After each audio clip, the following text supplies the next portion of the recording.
మునిరంగస్వామి జాతర సందర్భంగా ఈరోజు బండలాగుడు అయితేనేమి, అదేవిధంగా కబడ్డీ అయితేనేమి, ఈ ఊర్లో ప్రజలందరూ కూడా ఐకమత్యంగా ఉండాలని చెప్పి అందరూ కలిసి కట్టుగా ఈ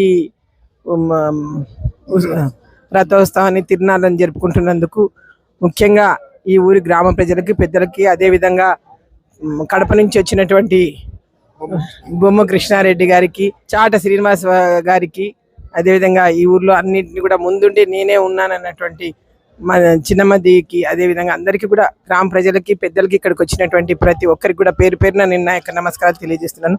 ఎందుకంటే ఈ రోజుల్లోన మనము ఏదైనా చేసినామంటే అది ఊరు బాగుండాలా, అందరూ ఐక్యమత్యంతో జరుపుకోవాలనే ఉద్దేశంతోనే జరుపుకుంటున్నారు. కాబట్టి అటువంటి దానికి అందరూ కూడా ప్రోత్సహిస్తున్నందుకు నేను నిజంగా కూడా వాళ్ళకి నా ధన్యవాదాలు తెలియజేసుకుంటున్నాను. అదేవిధంగా అందరూ కూడా సుఖ సంతోషాలతో ఉండాలని చెప్పి నేను కోరుకుంటున్నాను. నంద్యాల జిల్లా డోర్ మండలం ఉంగరాడెంల గ్రామం.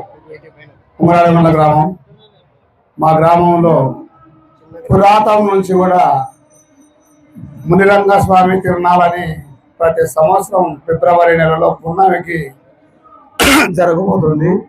ఆ కార్యక్రమానికి దూలం పందాలు, ఇంతకు ముందుగా దూలం పందాలు, చెక్క భజన ఇలాంటివి మంచి ఒక డ్రామాలు ఇట్లాంటివి పెట్టేటోళ్ళము.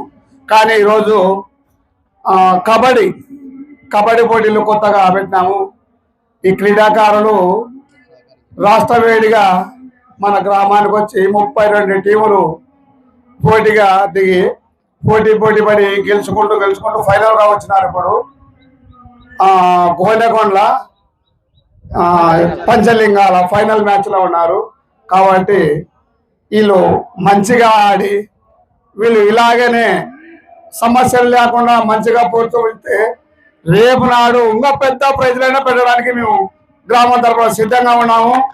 కాబట్టి ఇలాంటి ఆటగాళ్ళను కూడా ప్రోత్సహించడం మన ధర్మం. కాబట్టి ఇట్లాంటి దాని కోసం మేము ఎంతైనా పెట్టడానికి ఉన్నాం. కాబట్టి వాళ్ళుగా గ్రామంలో మంచిగా వచ్చి మంచిగా ఆడి మంచిగా వాళ్ళ గ్రామాన్ని చేరుకుంటే బాగుంటుందని మా గ్రామం తరఫున పెద్ద మనుషులుగా ఆశిస్తూ వీళ్ళని క్షేమంగా జరగడం కోరుకుంటున్నాం. మా గ్రామంలో అంటే మేము పెద్దోళ్ళం కాకపోయినా మా తర్వాత పిల్లలే ఇవన్నీ ప్రైజులు పెట్టి వాళ్ళే చందాలు చేసుకొని చేసినారు. కాబట్టి మా సపోర్టింగ్ వాళ్ళకి, వాళ్ళు వీళ్ళకి సపోర్టింగ్, ఆ విధంగా ఈ క్రీడని ప్రోత్సహించి విజయవంతం చేసినారని కోరుకుంటున్నాం.